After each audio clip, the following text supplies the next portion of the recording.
আমার প্রিয় ভালোবাসার আপু ভাইয়ারা, আজকে আমি একটা জায়গায় যাচ্ছি। আর কোথায় যাচ্ছি সেই জায়গাটা অবশ্যই আমি দেখাবো। তো এর আগেও গিয়েছিলাম, কিন্তু এর আগে আপনাদের সাথে শেয়ার করা হয়নি। আজকে আমি অবশ্যই শেয়ার করব একদম ভিডিও শেষে। ততক্ষণ পর্যন্ত আপনারা সবাই লাইক দিয়ে আমার ভিডিওটা দেখবেন আর আমার সাথেই থাকবেন, আমাকে ফুল ওয়াচ দিবেন। আসসালামু আলাইকুম আমার প্রিয় আপু ভাইয়ারা, সবাই কেমন আছেন? আশা করি আল্লাহর রহমতে ভালো আছেন, সুস্থ আছেন। আমরা মেয়েরা আমরা যে যেখানেই যাই, যেটাই করি না কেন, আমাদের আগে ঘর সামলাতে হয়। তাই তো ঘর সামলানোর জন্যই রান্নাঘরে ঢুকে গেছি। আমাদের ঘর সামলানো মানেই রান্নাঘরের সমস্ত দায়-দায়িত্ব পালন করে তারপরে বাইরের কাজে যেতে হয়। তো যাই হোক, আগে রান্নাবান্না শেষ করব, তারপরে অবশ্যই বাইরে গিয়েছিলাম, তবে সেটা আমি সব শেষে শেয়ার করব। তো এখানে আমি কিন্তু কিছু পানি দিয়েছিলাম চুলায়। পানিগুলো ফুটন্ত করে তারপরে আমি কিছু লম্বা, লম্বা করে আলু কেটে রেখেছিলাম, একদম ফ্রেঞ্চ ফ্রাই টাইপের। সেই আলুগুলো আমি পানির ভেতরে দিয়ে একটু লবণ দিয়ে কিন্তু সেদ্ধ করে নিয়েছি। এমনভাবে সেদ্ধ করেছি যেন ওগুলো গোটা হয়েই থাকে, ভেঙে না যায়। তো তারপরে তো ঢেলে রেখে দিলাম। দিয়ে এই ফাঁকে আমি এখন এই তেলাপিয়া মাছগুলো ভেজে নিব। তো তার আগেই ওর আব্বু কিছু খেতে চাইছে। তো ভাবলাম যে একটু খাবার আছে, তো সেটার সাথে খেতে ডিম লাগবে। তো ডিমটা আমি ভেজে দিই, দিয়েই তারপরে হচ্ছে ওই কড়াইয়ে আমি মাছ ভাজা শুরু করে দিই। তো যাই হোক, এখন আমি তেলাপিয়া মাছগুলো ভেজে নিচ্ছি। আর এর আগেও তেলাপিয়া মাছ রান্না করেছিলাম, সেই মাছেরই কিছু অংশ থেকে গিয়েছিল, সেটাই এখন আমি ভেজে নিচ্ছি। আর এই তো এদিকে এই আলুগুলো আমার সেদ্ধ করা হয়ে গেছে। এখন আমি আলুগুলোকে একটু লবণ মানে সব কিছু দিয়ে আমি একটু মিক্সড করব। আর এই আলুগুলো দেখে মনে হচ্ছে যে আমি ফ্রেঞ্চ ফ্রাই করব, তাই না আমার প্রিয় আপু ভাইয়ারা? তো আসলে আমি ফ্রেঞ্চ ফ্রাই করব না, একটু অন্যরকম কোনো কিছুভাবে রান্না করব। আমি সবসময় চেষ্টা করি যে একটু নতুন কোনো কিছু করার। তো সেই চেষ্টায় লেগে গিয়েছি আজকে আলু দিয়ে। কারণ আমি আলু পছন্দ করি না। তো ভাবলাম যে ঘরে আমাদের প্রায়ই আলুটাই বেশি থাকে। আমার মনে হয় যে সবার ঘরে প্রায় আলুটাই বেশি থাকে। সেই আলু দিয়েই যদি অন্যরকম কিছু একটা করা যায় তাহলে মনে হয় বেশি ভালো হয়। তো এখানে সব রকমের মসলা দিলাম, দিয়ে একটু আমি কিন্তু আটা দিলাম, যেটা গমের আটা বলে, সেই আটা দিয়ে মাখিয়ে রেখে দিলাম। থাক ওটা ওইভাবে। আমি এখন কড়াইয়ে দিয়ে দিলাম পেঁয়াজ, রসুন আর টমেটো। এটা একটু হালকা ভেজে নিব। হালকা ভেজে নিয়ে কিন্তু এটা আমি ব্লেন্ড করব। তো এখানে বেশি ভাজছি না। আর ভাজনা দিলে তো আমি শুধু পেঁয়াজ ভেজে নিতাম। এটা আমি মশলা করব, তাই আমি হালকা ভেজে নিলাম। নিয়ে উঠিয়ে নিয়ে ওই তেলেই কিন্তু আমি সেই মাখিয়ে রাখা আলুগুলো দিয়ে দিয়েছি। তো আলহামদুলিল্লাহ দেখতে কিন্তু শুরুতেই বেশ সুন্দর লাগছে। কালারটা কিন্তু একেবারেই আকর্ষণীয়, খুব সুন্দর একটা কালার। তো আসলেই আমি রান্না করছি বলে বলছি না। কারণ দেখতে যেটা সুন্দর সেটাই বলছি। আমার মনে হয় যে আপনারা দেখলেও বুঝতে পারবেন যে আসলেই দেখতে খুব সুন্দর হয়েছে। তো এটা আমি কিন্তু একবারে অল্প আছে কিছুক্ষণ এভাবে তেলেই আবারও ভেজে নিব। ভেজে নেওয়া হয়ে গেছে। এখন আমি এগুলো উঠিয়ে রেখে দিচ্ছি। দিয়ে ওই কড়াইয়ে এখন আমি আবারও তেল দিয়ে দিলাম। তো আমার প্রিয় আপু ভাইয়ারা, আপনাদের এত এত বেশি ভালোবাসা আমি পাচ্ছি যে কি বলবো আপনাদেরকে। আপনাদের সবাইকে অসংখ্য ধন্যবাদ ও ভালোবাসা। আর আমি ইনশাল্লাহ শেষ পর্যন্ত আপনাদের সাথেই থাকবো। দয়া করে কেউ আমরা কাউকে ছেড়ে যাব না, এইরকমই চিন্তাভাবনা আমরা সবাই করব এবং একসাথে সবাই মিলেমিশে কাজ করব। তো এখানে আমি ২ টা কাঁচামরিচ দিলাম। আর কাঁচামরিচগুলো কিন্তু আমার এগুলো ফ্রোজেন করা ছিল ডিপ ফ্রিজে। তো ওদেরকে বলে বাজারে পাঠাতে আমি পারিনি। সেই কাঁচামরিচগুলো এখন আমি বের করে কাজে লাগালাম। আর এগুলো একটু কুচি, কুচি করে কেটে দিলাম। দিয়ে সেই ব্লেন্ড করা মশলাগুলো, ওগুলো আমি একটু দিয়ে নিলাম। নিয়ে এখন এগুলো খুব সুন্দর করে আমি ভালো করে কষিয়ে নিব। একটু দিয়ে দিলাম গুঁড়া মরিচের গুঁড়া, মানে যে মশলাগুলো এখন দেয়া লাগে সেই মশলাগুলো অল্প পরিমাণে একটু, একটু করে দিয়ে নিলাম। নিয়ে একটু পানি দিচ্ছি। এটা এখন খুব ভালো করে আমি কষাবো। তো আসলে আমি আলুর এটা কি করতে যাচ্ছি?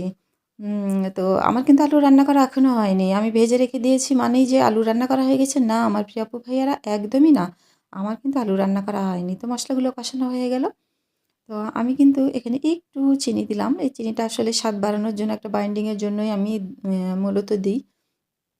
এখন দিয়ে দিলাম আমি সেই ভেজে রাখা আলুগুলো। তো আসলেই আমি আলুর তেল ঝাল করতে যাচ্ছি। আর এটা যেহেতু আলুর তেল ঝাল, তাই তো একটু ঝালের পরিমাণটা বেশিই থাকবে। তার জন্যই আমি কাঁচামরিচ, শুকনা মরিচ বারবার করেই হচ্ছে দিলাম। এর আগে মাখানোর সময়ও কিন্তু আমি শুকনো মরিচের গুঁড়া দিয়েছি। তো আলুর তেল ঝালটা আশা করি খেতে ভালো লাগবে। আর এই খাবারটা কিন্তু শুধু গরম ভাত নয়, ফ্রেঞ্চ ফ্রাইয়ের মতো করে কিন্তু এমনি এমনিও খাওয়া যায়। আর এবার দিয়ে দিলাম একটু গরম মশলার গুঁড়া, পাঁচ মশলার গুঁড়া অল্প করে দিয়ে দিলাম। দিয়ে এখন এটা আমি নাড়াচাড়া করে নিচ্ছি। তো আসলে এটা প্রায় হয়ে গেছে, এই আলুর হচ্ছে তেল ঝালটা। তো এই রান্নাটা একেবারেই দেখেন দেখতে কত সুন্দর হয়েছে। আলহামদুলিল্লাহ, দেখে তো খুব ভালো লাগছে। একদম চকচকে ঝকঝকে। তো আমার রান্না শেষ। আলুর তেল ঝাল, এখন আলুর তেল ঝালগুলো আমি উঠিয়ে রেখে দিব। আমার মতো যারা আলু খেতে পছন্দ করেন না, তারা কিন্তু এরকম করে আলুর তেল ঝাল করে নিতে পারেন। আশা করা যায় খেতে ভালো লাগবে। আমিও খেয়েছি, আমারও খেতে কিন্তু বেশ ভালো লাগছিল। তো আলুর তেল ঝাল করা হয়ে গেছে। এবার আছে মাছ, মাছটা ভেজে রেখেছি, মাছটা রান্না করব। তো প্রিয় আপু ভাইয়ারা একদমই চলে যাবেন না, আমার মাছ রান্নাটাও দেখে যাবেন। আমি যেহেতু ব্লগ ভিডিও করি, তো যেখানেই যাই যেটাই করি না কেন, আমার ব্লগ ভিডিওতে রান্নাবান্না না থাকলে কেন জানি আমার নিজেরই ভালো লাগে না। শুধু ঘুরে বেড়াবো সেই ভিডিওটা দিব, বা বাইরে অন্য কোনো কিছু করছি সেই ভিডিওটা দিব, এরকম আমার মানে দিতে ভালো লাগে না। নিজেই মন থেকে একদমই সায় পাই না। তবে হ্যাঁ, পরিস্থিতির কারণে কখনো হয়তো দেখা যাবে যে ভিডিওটা না থাকলে বা কোনো কারণবশত দিতে হবে ওরকম।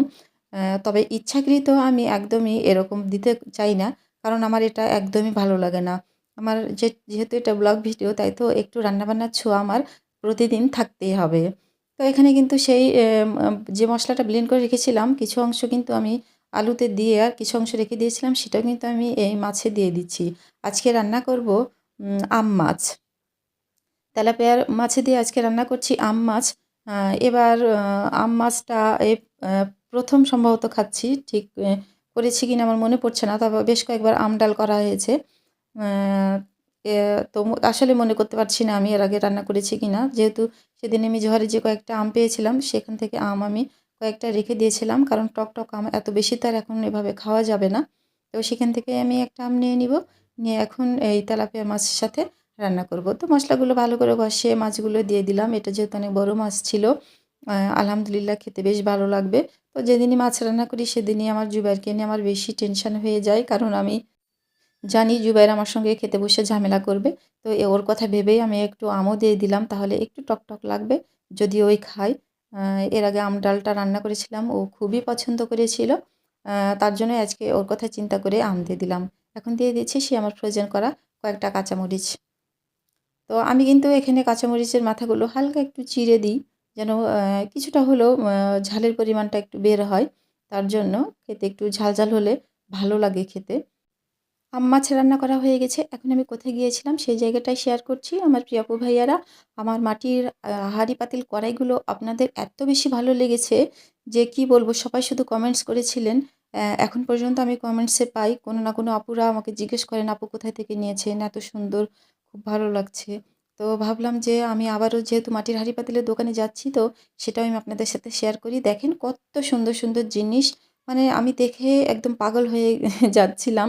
যে আমি যেটা দেখছিলাম মনে হচ্ছে সেটাই নিবো। আমাদের কাছেই এত সুন্দর দোকান আছে।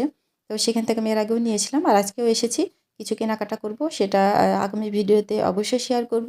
কি কিনলাম না কিনলাম। তো যাই হোক, আমার প্রিয় আপু ভাইয়ারা, আপনারা যদি কেউ নিতে চান তাহলে মনে হয় যে আমার সাথে যোগাযোগ করলে আমি কুরিয়ারে পাঠাতে পারবো। তবে জিনিসপত্রের কিন্তু প্রচুর দাম। হুম। তো যাই হোক, যদি মনে হয় তো আমার সাথে যোগাযোগ করতে পারেন। আমি বেশ কিছু সুন্দর, সুন্দর জিনিস নিয়েছি। আগামী ভিডিওতে ইনশাআল্লাহ সেগুলো শেয়ার করব। আজকের মতো এখানেই আমি শেষ করছি। সবাই ভালো থাকবেন, সুস্থ থাকবেন। ফিরে আসবো আগামীতে নতুন কোনো ব্লগ ভিডিও নিয়ে। আল্লাহ হাফেজ।